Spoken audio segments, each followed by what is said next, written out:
I think it's some shenanigans and some truth. Okay.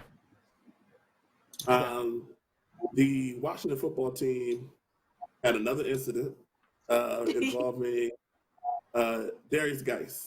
He's the oft injured former running back, and he was charged with, among other things, allegedly strangling his girlfriend uh, in charging documents. The incidents occurred in Loudoun County, Virginia.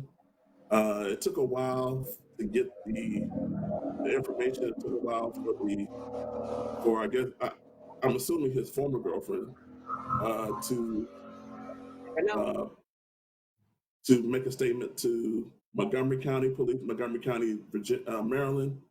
Montgomery County, Maryland had to coordinate with Loudoun County. So there was a little time to eventually uh, have him arrested. Once he was arrested, he was uh, cut within a couple of days from the Washington football team. Um, and the accusations are horrible. Uh, I say allegedly, everybody is innocent until proven guilty, but the allegations are extremely horrible. It's alleged that he strangled his, at the time, girlfriend until she was unconscious.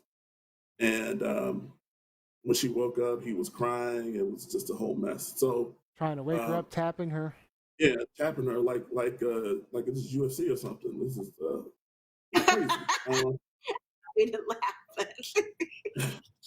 So, like the sleeper hold back in the 90s.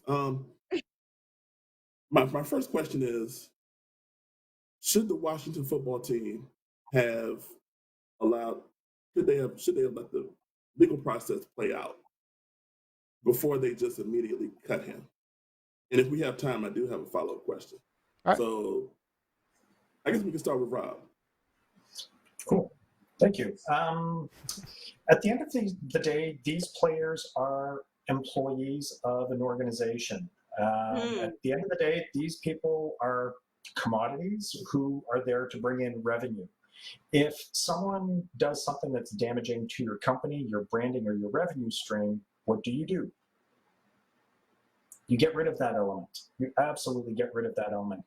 And these are real people, real stories, but at the end of the day, these major leagues these professional sporting leagues are money-making machines. And just like we've seen this, we've seen other companies act in this way for much smaller charges or allegations. We'll call them allegations because it still hasn't been proven in court, hasn't seen its due process. But we have seen people lose their jobs for much less. So I don't see why professional athletes should be treated any differently. They get a lot of veneration and adulation from the fans, but I don't think that it's proper.